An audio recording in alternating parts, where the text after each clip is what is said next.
What's up everybody, welcome back to the channel. If you have a side-by-side, you know these things can get super warm, especially in the summer. And I'm not just talking about operating temperature, I'm talking about the temperature in the cab. So we're gonna go through something today that might help you go from this to this. We're gonna be installing a vent here in our fender right here. I've already got this side installed. We're gonna show you how you do it on the other side. And hopefully that'll keep you cool on a lot of your rides. Before we jump right into that, I want to take a minute and say thank you to our sponsors. You can check them out in the description, in the comments. Go check out some of their stuff. It really helps us. Also, go check out our merch brand, Goon Buggy Off-Road. We do UTV and side-by-side apparel. Think you might like the designs. Think you might like what we're going for there. Also, if you subscribe to this channel, that'd be awesome. We truly appreciate it. Now let's jump into this. All right, as you can see, we already got this side set up. All this is, it's super simple, just a pass-through in the firewall with a vent in it and a 45-degree reducing elbow. All that does is it comes in here, gives you a little vent. You can use that to funnel air from outside the cab into the cab to help cool you down while you ride. All right, here's what we're gonna be working with.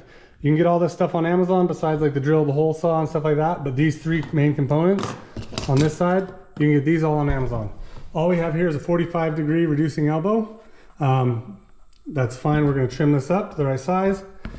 We have a inlet, a 3-inch inlet. The outside diameter of this inner ring, when this screws on, is 3 inches.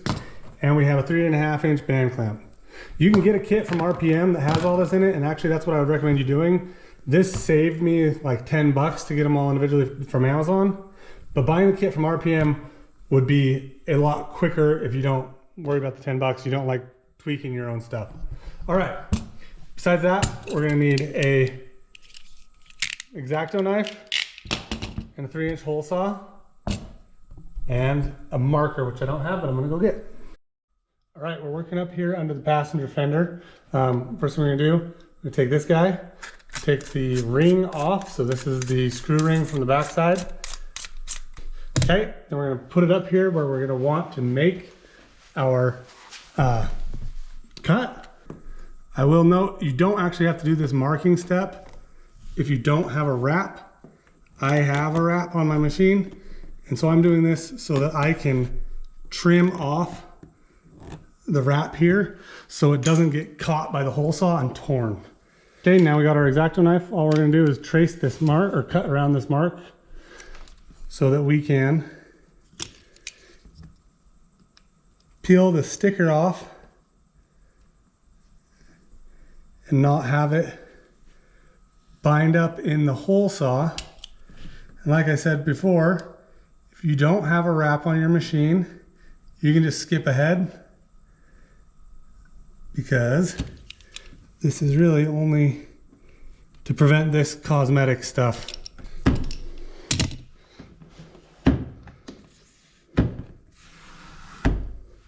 Cool, now we got a good spot.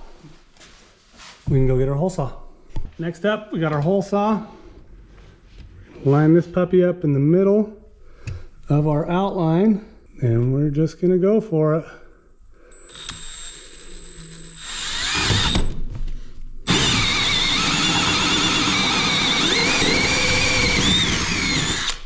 Okay, and remember there's two layers here. There's this gray plastic layer, and then there's this black layer behind it. You gotta get through both of those. Okay, take our locking ring, push it in here, tighten that puppy up. You wanna go as tight as you can on this without feeling like you're gonna strip the plastic. Okay, all right, we're basically there. Okay, so now we've got a reducer elbow. We need to trim this down so that it's not so big and floppy hanging out there. And so here's what I do. I usually take 1 3/4 inches off of the edge of this. I'm gonna take that all the way around.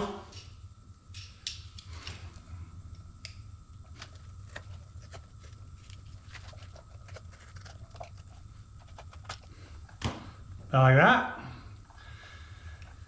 And then the next piece, I come back from this, the small radius here, I come back about 3/4 of an inch, and I take that off as well.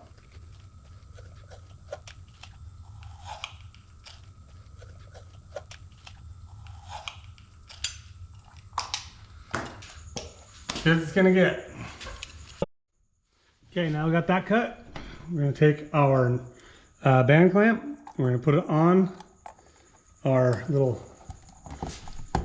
hose reducer here, 45-degree reducer, and then we're gonna work this up over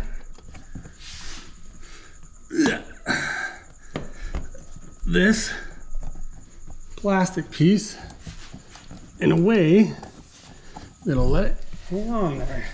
And we want to kind of make sure we're coming in at the right angle, because once we get this on there, it is kind of hard to turn. So getting the angle lined up first is pretty important. Okay, got that on there. All right, cool. That looks pretty good. Come in here, tighten up our band clamp.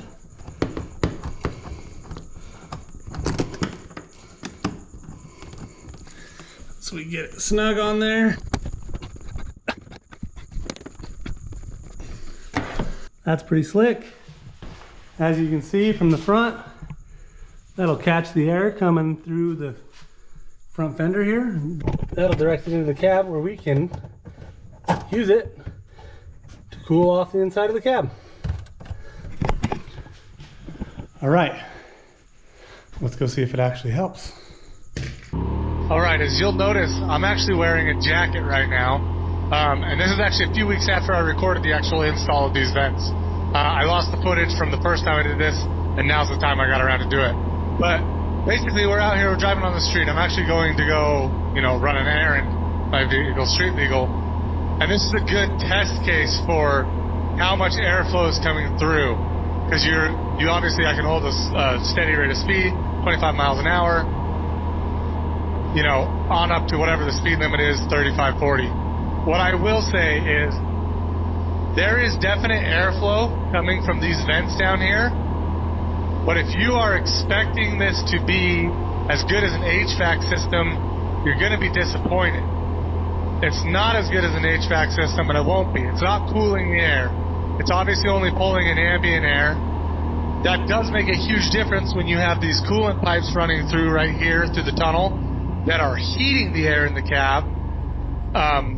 But two things you need to be aware of with that is, one, it's ambient air on the outside, so you're only ever going to get air that's as cool as the outside temperature.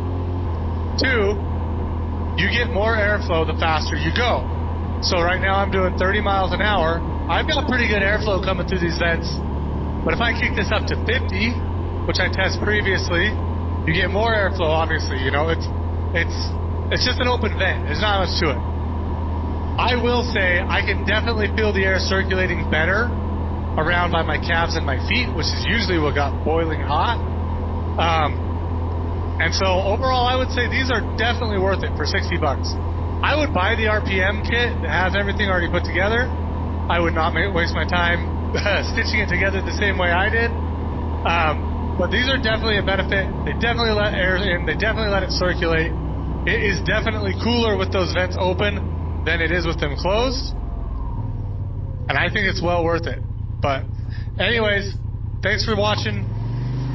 Please subscribe to this channel. We'll catch you next time.